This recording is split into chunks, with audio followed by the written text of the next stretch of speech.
BNSS की last video में हम लोग सेक्शन 183 के बारे में पढ़ रहे थे, जिसको हम लोगों ने पूरी तरीके से समझ भी लिया था। उसको नोट्स और इसके नोट्स भी प्रिपेयर कर चुके हैं हम लोग। ठीक है, अब हम लोग कन्फेशन में ही थोड़ा सा और आगे बढ़ रहे हैं। ठीक है, अब कन्फेशन से रिलेटेड कुछ स्पेसिफिक टॉपिक है जो इससे अटैच्ड है। ठीक है, तो जब हम लोग कन्फेशन पढ़ रहे हैं तो इसको भी पढ़ना ज़रूरी है। तो इसीलिए हम लोग अब कन्फेशन के जो रिलेटेड टॉपिक्स है इनको कवर करते हैं। तो ये 3 स्पेसिफिक टॉपिक्स हम लोग आज की वीडियो में कवर करेंगे, जिसमें से हम लोग पहले पढ़ेंगे सेक्शन 509 जो कैसे सेक्शन 183 से लिंक कर रहा है इसको समझेंगे। सेकंड, हम लोग कन्फेशन की एविडेंशियरी वैल्यू को पढ़ेंगे, क्या हम कन्फेशन को एज एविडेंस कोर्ट में या कहीं पर भी यूज कर सकते हैं। और तीसरा, कन्फेशन और प्ली ऑफ गिल्ट में क्या फर्क है। तो इन 3 बातों को हम लोग आज की वीडियो में जानेंगे। तो एक एक करके स्टार्ट करते हैं। पहले समझते क्या है सेक्शन 509 और ये कौन सी इरेगुलरिटीज के बारे में बात कर रहा है के बारे में बात कर रहा है जो हमारे सेक्शन 183 से लिंक कर रही है। तो देखिए, सेक्शन 509 जो हमारा पीएनएसएस का, यानी कि जो सीआरपीसी 463 हुआ करता था और ये बीएनएसएस है। ठीक है, तो क्या मतलब है इन सब में, क्या मतलब है इन दोनों का। देखिए, इसमें बताया जा रहा है non compliance with provision of section non compliance with provision of section 183 non compliance with provision of section 183 and 316 जो हमारे जुडिशियल मजिस्ट्रेट के एग्जामिनेशन प्रोसेस के बारे में बात करता है, उसको हम लोग अलग से समझेंगे सेपरेट वीडियो में। लेकिन अभी क्या बताया जा रहा है कि हमारा section 509 non compliance with the provision of section 183 से डील कर रहा है। ठीक है, नॉन कंप्लायंस का यहाँ पे मतलब हो गया फेलियर टू इफेक्ट। क्या मतलब हो गया? Failure to effect. ठीक है, तो फेलियर टू इफेक्ट यहाँ पे बताया क्या जा रहा है कि अगर हम लोग सेक्शन 183 को प्रॉपर वे में नहीं यूज कर रहे, एप्रोप्रिएट मैनर नहीं यूज कर रहे, तो क्या इफेक्ट पड़ेगा इसमें, इसके बारे में यहाँ पे बात की जा रही है। ठीक है, तो यहाँ पे इनरेगुलरिटीज किसके बारे में है? In recording confession, in recording of confession by JM, judicial magistrate द्वारा अगर कन्फेशन रिकॉर्ड करते समय इरेगुलरिटीज नजर आ रही है, यानी कि इनएप्रोप्रिएट मैनर में कन्फेशन रिकॉर्ड किया जा रहा है जुडिशियल मजिस्ट्रेट द्वारा, तो क्या उसमें इफेक्ट पड़ेगा प्रोसीडिंग में। इसको हम लोग समझते हैं, क्या वो इरेगुलरिटीज क्यूरेबल होंगी या फिर इनक्यूरेबल होंगी, क्या या फिर वो रेगुलरिटीज क्यूरेबल होंगी या फिर वो क्या होगी, इनक्यूरेबल होंगी, यानी कि उनको ठीक किया जा सकता है या फिर नहीं किया जा सकता है। इस प्रॉब्लम को हम लोग सेक्शन 509 में समझते हैं। देखिए, मान लीजिए एग्जाम्पल लेते हैं। ठीक है, 6 एग्जाम्पल्स लेंगे और 6 एग्जाम्पल से हम पूरा ये 509 की इरेगुलरिटीज को समझ लेंगे। ठीक है, तो पहला हम लोग एग्जाम्पल ले रहे हैं। जैसे मान लीजिए यहाँ पे एक्यूज क्या है, जुडिशियल मजिस्ट्रेट को अपना कन्फेशन रिकॉर्ड करवाने आता है। ठीक है, क्या हो रहा है यहाँ पे कि एक्यूज यहाँ पे जुडिशियल मजिस्ट्रेट के सामने अपना कन्फेशन रिकॉर्ड कराने आ रहा है। ठीक है, तो यहाँ पे देखिए जो 183 का क्लॉज 4 था वो किस बारे में बात कर रहा था, तभी हम लोग पढ़ के आए हैं। वो बात कर रहा था मेमो ऑफ, यानी कि मेमोरेंडम जो यहाँ पे एक्यूज के लिए बनाया जाता है। तो आपने उसमें देखा होगा कि उसमें साइन जरूरी होता है करना। ठीक है, तो इसमें यही बताया जा रहा है कि मान लीजिए मजिस्ट्रेट ने मेमोरेंडम को बनाया, मेमो को बनाया, और यहाँ पे मान लीजिए साइन करना भूल गए। ठीक है, तो क्या ये क्यूरेबल है या फिर इनक्यूरेबल है? देखिए, ये यहाँ पे क्यूरेबल है, इसको बाद में ठीक किया जा सकता है। ठीक है, पहली चीज ये आपने समझी।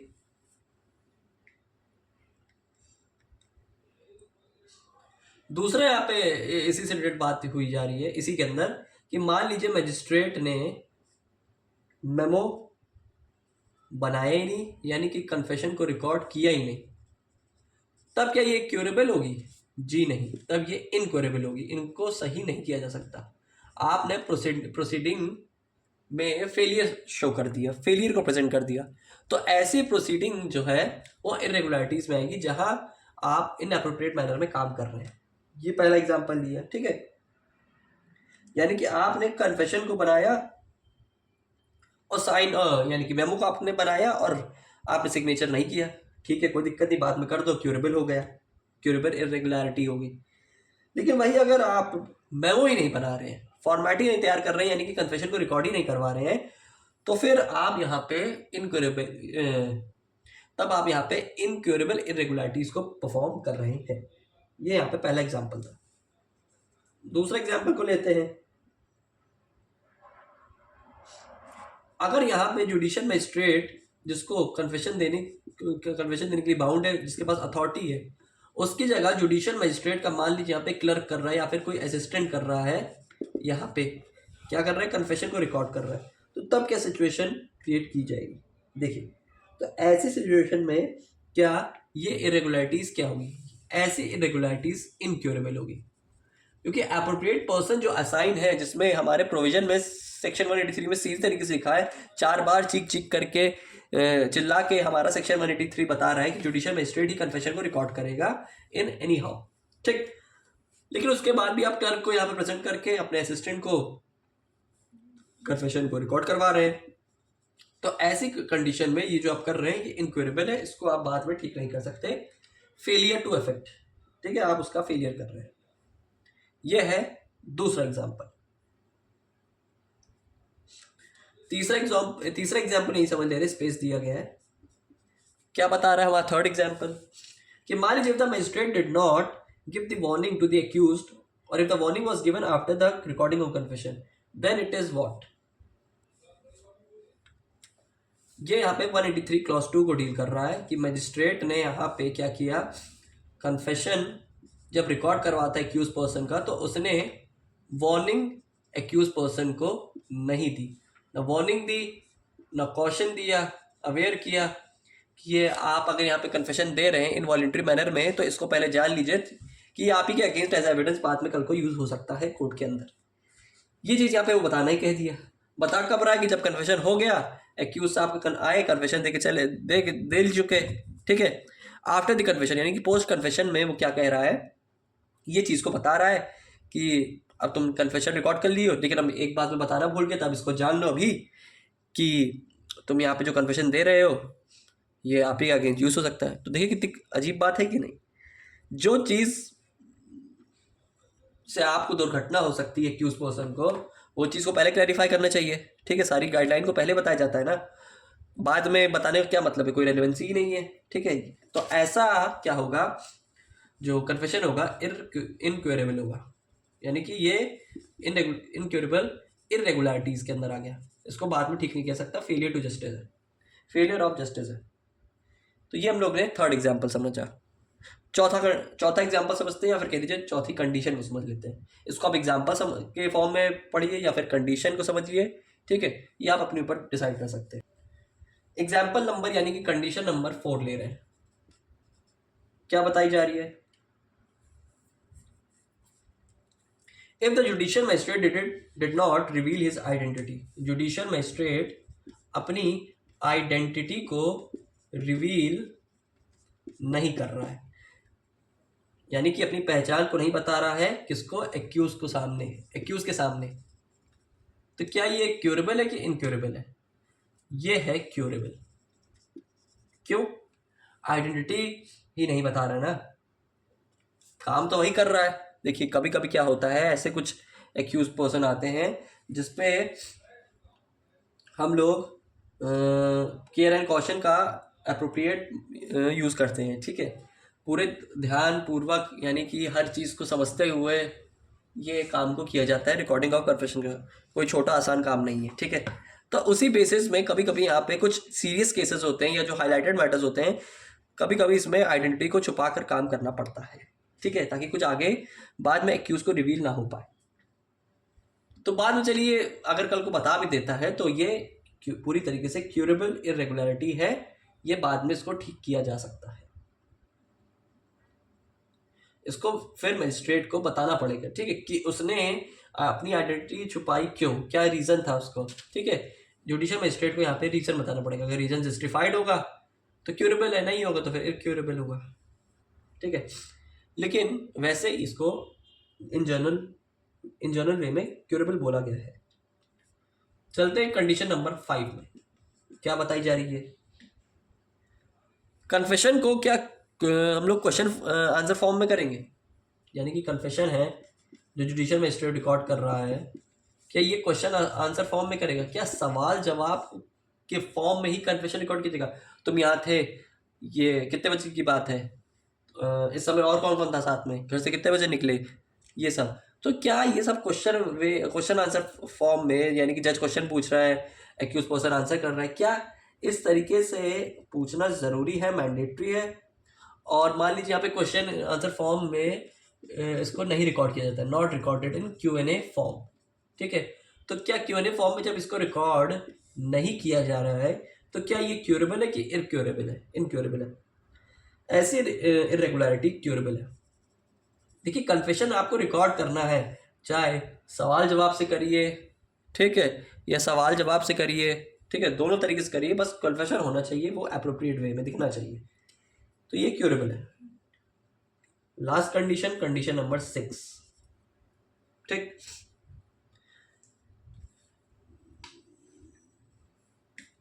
देखिए magistrate will check the character of confession by examine the accuse. Magistrate accuse का कैरेक्टर को चेक करेगा कन्फेशन रिकॉर्ड करवाते वक्त। कैरेक्टर का मतलब ये चेक करने का मतलब हुआ यहाँ पे कि यहाँ पे एक्यूज को नहीं एग्जामिन किया जा रहा है कि वो यहाँ पे किस किस तरीके से अपने कन्फेशन को दे रहा है, यानी कि उसका यहाँ पे नेचर जेम द्वारा नहीं चेक किया जा रहा है, ठीक है। जुडिशियल मजिस्ट्रेट द्वारा यहाँ पे उसका कैरेक्टर का मतलब हो गया यहाँ पे कि वो ये नहीं पता कर पा रहा है कि, या फिर इस तरीके से एग्जामिन ही नहीं किए कि जिससे उसका कैरेक्टर जस्टिफाई या क्लैरिफाई हो सके कि वो वॉलेंट्री कन्फेशन दे रहा है या फिर इनवॉलेंट्री कन्फेशन दे रहा है। तो इन दोनों सर्कमस्टांसेस में क्या होगा, या फिर ऐसी सिचुएशन में ये आपकी इरेगुलरिटी होगी इनक्योरेबल, इसको बाद में ठीक नहीं किया जा सकता।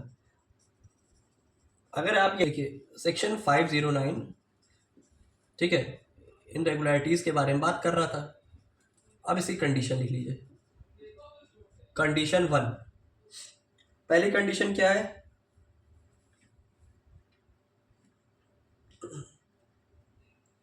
इफ जुडिशियल मजिस्ट्रेट में जेएम लिख रहा हूं, if JM didn't make the memo for the accused, ठीक है, क्या होगा, इरेगुलरिटी, इरेगुलर लिख दे रहा हूं, ठीक है। कंडीशन नंबर 2,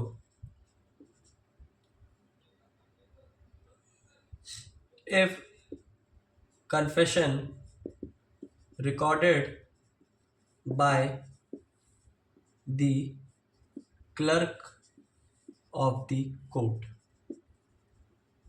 क्या होगा, इरेगुलर, ठीक। Condition number 3, if judicial magistrate didn't give the warning to accused, क्या होगा, इनरेगुलरिटीज जो होगी इनक्यूरेबल, सॉरी मैं यहाँ नहीं लिख पाया, इनक्यूरेबल, ठीक है, इनक्यूरेबल, ठीक है, वार्निंग नहीं दिया, इनरेगुलर इनक्यूरेबल, ठीक है, incurable. Fourth condition,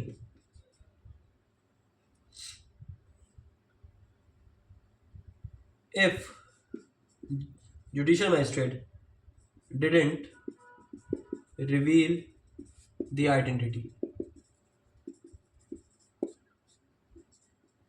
reason, if reason explained then curable, otherwise incurable. ठीक। Condition number 5, recording of confession in question answer form, incurable. And last condition,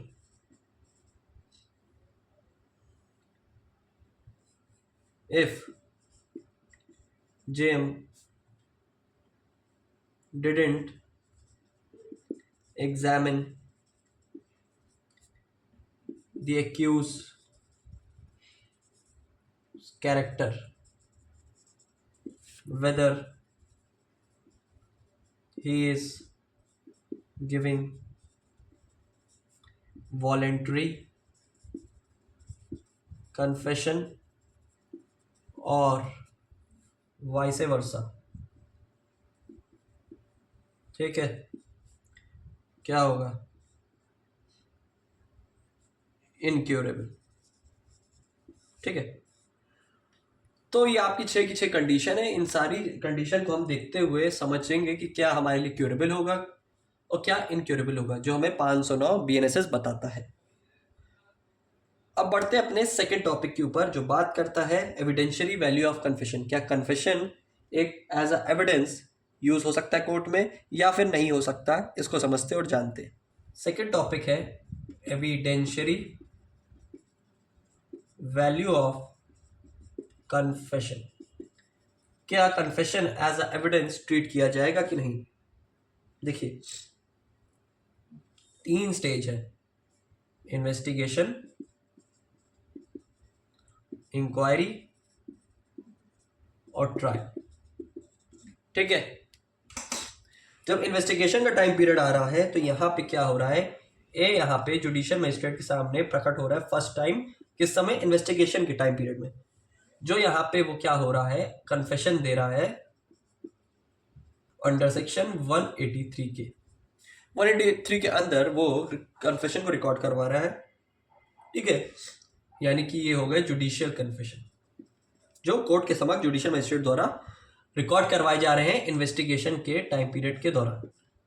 पहली चीज तो यहां पे यही ए भाई साहब बोलते हैं कि यहां पे मैंने बी का मर्डर नहीं किया, ये यहां पे ये कन्फेशन दे रहे हैं। ठीक है, या फिर मान लीजिए, ठीक है, तो अब यहां पे क्या इससे इसको यूज किया जा सकता है? क्या यहां पे ये एज अ एविडेंस हमारा कन्फेशन जो इन्वेस्टिगेशन के टाइम पीरियड में हुआ है, क्या इससे उसको इंटेलिक्ट करवा के एज अ एविडेंस हम यूज कर सकते हैं अपने ट्रायल में? जी नहीं। Confession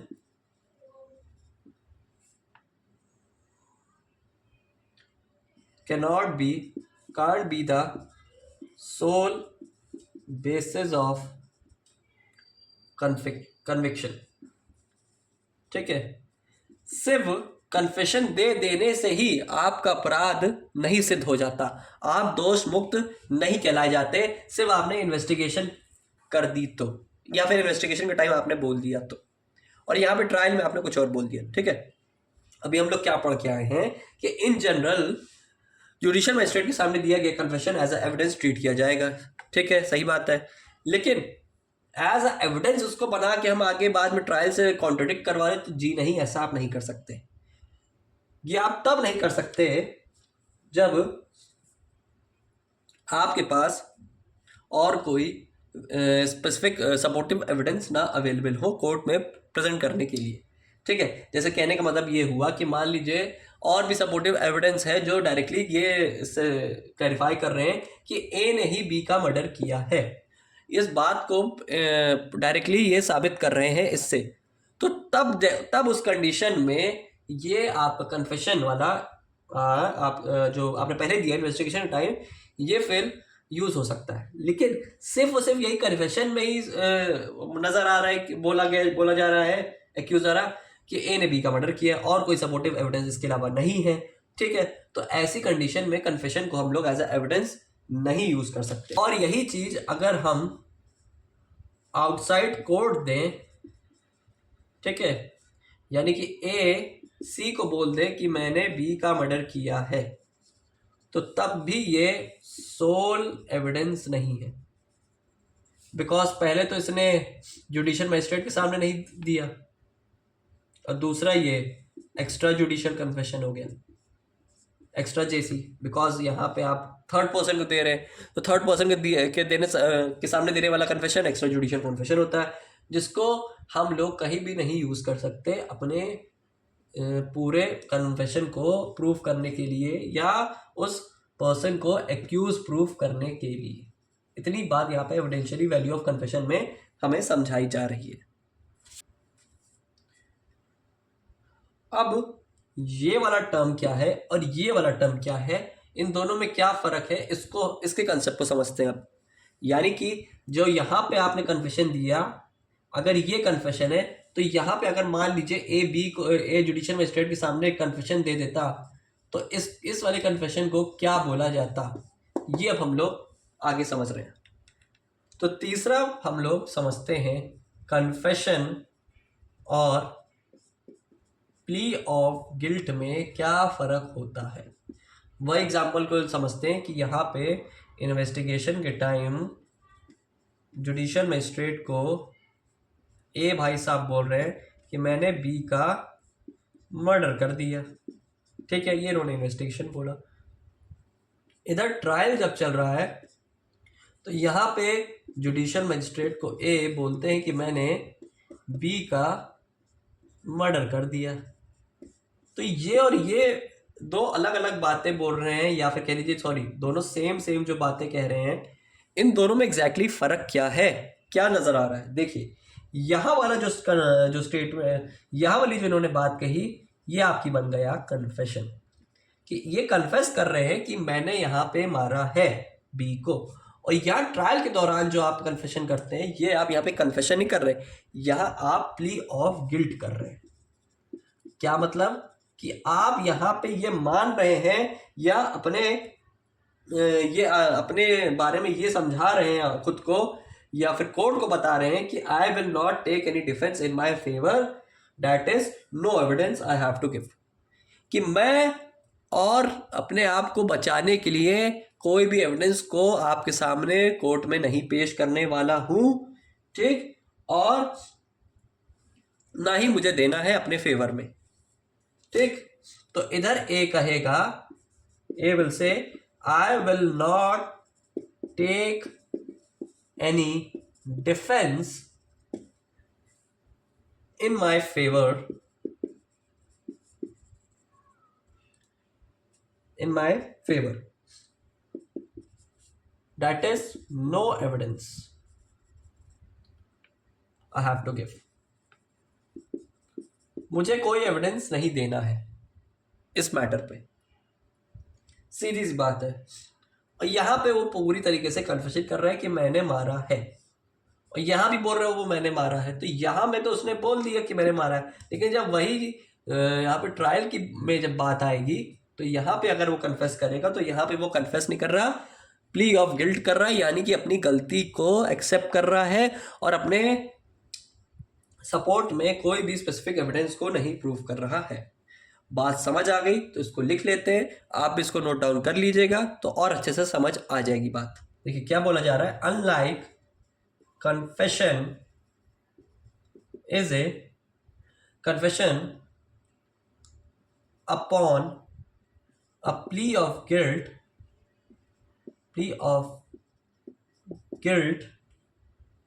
the accused does not mean that he is admitting the offense। यहां वो ऑफेंस को एडमिट नहीं कर रहा, कहाँ पे, कन्फेशन देते समय, ठीक है। रैदर इट मीन्स, इसका मतलब ये हुआ, या वो ये कह रहा है, that the accused is saying that he will not take a defense, he will not take a defense in his favor. वो अपने फेवर में कोई भी डिफेंस नहीं लेना चाहता, ये जो मैं बता रहा हूं, that is he will not participate in the trial. Trial में वो पार्टिसिपेट नहीं करना चाह रहा है भैया। Thus, if the accused had pleaded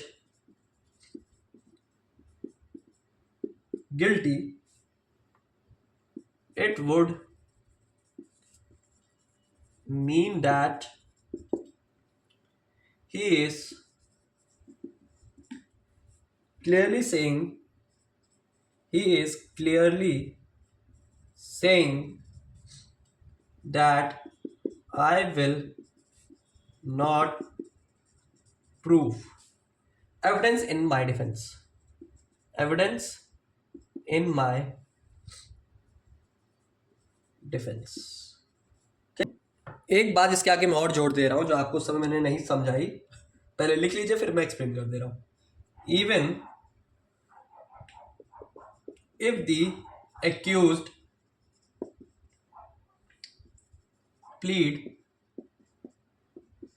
guilty, the court will not necessarily convicts him, ठीक। rather the court has a discretion to convict him there itself or to conduct the trial.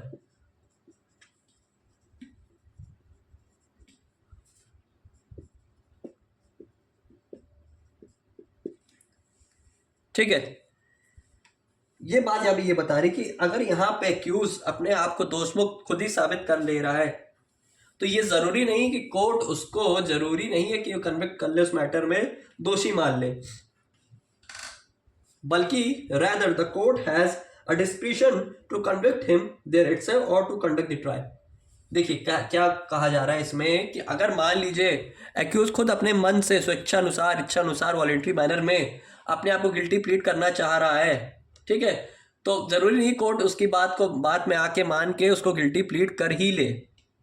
Court क्या यहाँ पे discretionary power है उसकी, यहाँ पे वो अपनी इच्छा जाहिर कर सकती कोर्ट की, या तो चाहे वो उस एक्यूज की बात को मान के उसको कन्विक्ट कर ले या फिर से नए ट्रायल को स्टार्ट करवाए, ठीक। और टू कंडक्ट दी ट्रायल कहने का मतलब है कि ए कह रहा है कि मैंने बी का मर्डर किया है, तो जुडिशियल मजिस्ट्रेट के पास दो रास्ते हैं, पहले तो कन्विक्ट दी एक्यूज, ठीक, और दूसरा रास्ता है conduct the trial, fresh trial, new trial, okay. तो ये दोनों चीज के बेसिस पे यहाँ पे जुडिशियल मजिस्ट्रेट की या फिर जुडिशियल मजिस्ट्रेट का डिस्क्रिशन है, ये बात यहाँ पे इतनी समझाई जा रही है। तो ये है आपका कन्फेशन और प्ली ऑफ गिल्ट में फर्क और इसका कंसेप्ट। आई होप आपको सेक्शन 183 से जो जुड़ा हुआ सेक्शन 509 था जिसमें इरेगुलरिटीज़ के बारे में बात की गई थी वो टॉपिक आपको अच्छे से समझ आया हो, ठीक है, जिसमें हम लोग ने 6 कंडीशन पढ़ी। देन उसके बाद हम लोग ने एविडेंशियरी वैल्यू ऑफ कन्फेशन को समझा, यानी कि confession as a evidence useful है या नहीं है ये समझा, एंड देन हम लोग ने फिर प्ली ऑफ गिल्ट और कन्फेशन में फ़र्क निकाला और उसके नोट्स बना लिए। आई होप आपको आज की वीडियो का कॉन्सेप्ट अच्छे से क्लियर हुआ हो, सारी चीज़ें अच्छे से समझ आई हो। तो मिलते हैं फिर BNSS की नेक्स्ट वीडियो में अपने न्यू टॉपिक के साथ।